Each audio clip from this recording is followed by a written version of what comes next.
Good morning. Yes, can you hear me well? Yep. Thank you. And today, good morning, Chair and distinguished delegates and representatives from Asia especially. My name is Alinery Lianhlawng from Mizoram in the northeast of India. I'm a founder of zohchunh Paid Forward. We build libraries and provide books and laptops to school, empower young people to champion SDGs on the grassroots level, mostly in the urban poor and rural communities in Mizoram, India, Chin states in Myanmar, and Chittagong hill tracts in Bangladesh, where the indigenous Zoh, Lai, and Chin are inhabited.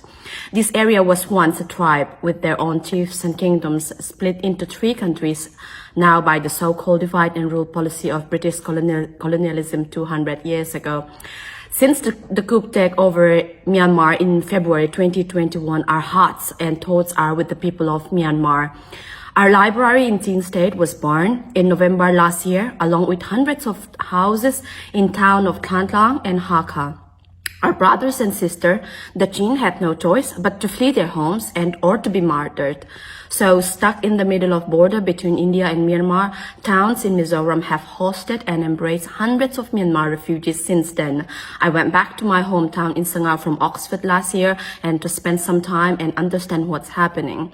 What I found is heartbreaking. People left living in school, separated by guns from their livelihoods and families. But even more striking is the response from neighboring countries and the rest of the world, which is silence. My country, India, is known as the world's largest democracy, hosting the largest number of refugees than any other countries on the planet. It used to be the home for the largest population of teen refugees coming from Myanmar and Tibet from China, and in fact have always supported democracy movements in the neighboring countries and condemned human rights violations happening in any states. However, the foreign policy of India changed with the introduction of the so-called Look East policy, which intends to counterbalance the influence of China in Southeast Asia region, such as the Kalan project that I have made statement the other day, in order to compete for access to rich untapped natural resources like gold and oil in Myanmar. India has cozied up with the military Myanmar government, compromising its own human rights principle. This has been evidenced by the Indian government's inhuman treatment of Chin refugees currently fleeing their home country. Our people are not receiving any help, either from the news media by reporting the abuse and deaths or offering assistance. The local villages are the only support, and COVID-19 really impact their mobility and help even within the Mizoram state. The Indian government told the Mizoram state to send back the refugees and to consider this as internal issues for the Burmese. They are not given any status nor freedom of mobility in India.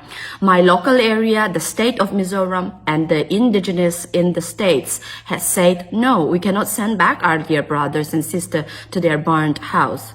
So this crisis is not being reported in the media, where murderous dictator is invading and killing people every day, just like in the Ukraine.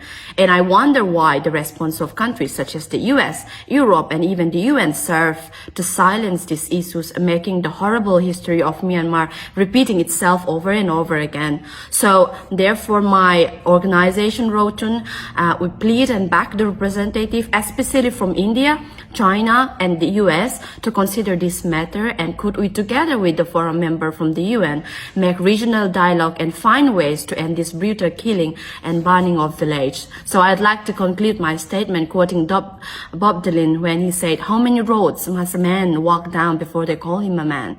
How many deaths must it take when we know the war must end? So is the answer, my friends, is it blowing in the wind? So I really thank the opportunity for this, and I would really urge everyone from this room and representative to take this matter home. Thank you so much. Thank you, Alinery.